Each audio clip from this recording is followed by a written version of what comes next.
पेश आएगी और अगर नाम उनका नहीं आएगा तो फिर उनको वोट डालने का इख्तियार नहीं मिलेगा। और फिर ये जो एक्सरसाइज को इलेक्शन कमीशन खुद अपने उसमें नोटिफिकेशन में कह रहा है कि ईआरओ और ईआरओ सिटीजनशिप एक्ट 1955 में कॉम्पिटेंट अथॉरिटी को बोल सकता है।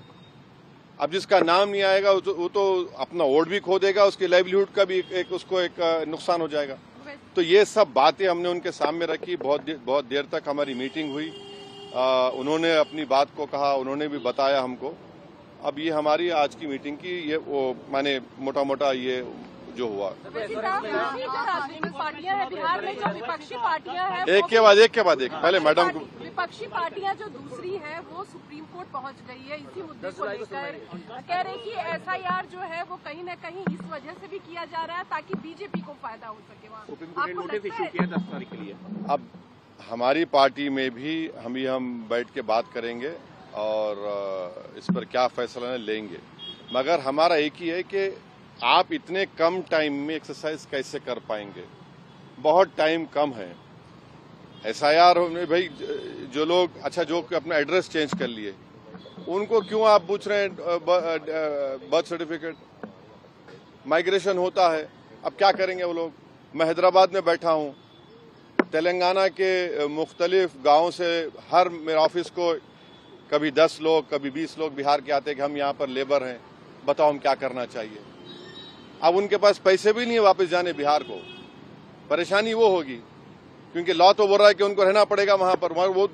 वो गए इसलिए कि बिहार में कुछ है ही नहीं, कोई सरकार ने उनका रोजगार का इंतजाम किया ही नहीं, तो मजबूरी उनकी है, बाहर बैठे हैं। तो ये सब प्रॉब्लम्स हमने ईसीआई के सामने रखे। हमने कहा इसका तो आप सोल्यूशन निकालिए।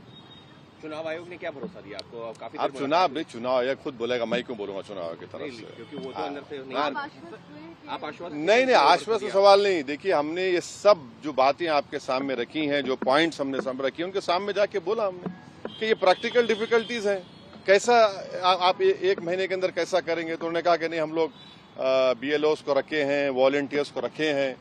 तो ये से है कि जल्दबाजी में अगर 15-20% लोगों के नाम भी मिस हो गए और फिर आप देखिए मिस जब हो जाएंगे तो उसका सिटीजनशिप के मामला हो जाएगा। ये तो आप वही तो आसाम का डिओटर हो जाएगा फिर। तो ये अप्रीहेंशन है, ये जेन्युइन अप्रीहेंशन है। बांग्लादेशी रोहिंग्याओं को निकालने के लिए एसआईआर है।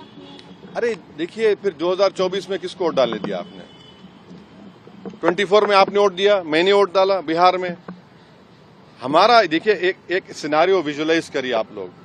अगर कोई लोकसभा के चुनाव में 20,000 वोट से हार गया कोई, और अब एसआईआर के बाद उसी के पार्लियामेंट सांसद में 20,000 कम हो गए, तो फिर वो क्या करेगा बेचारा?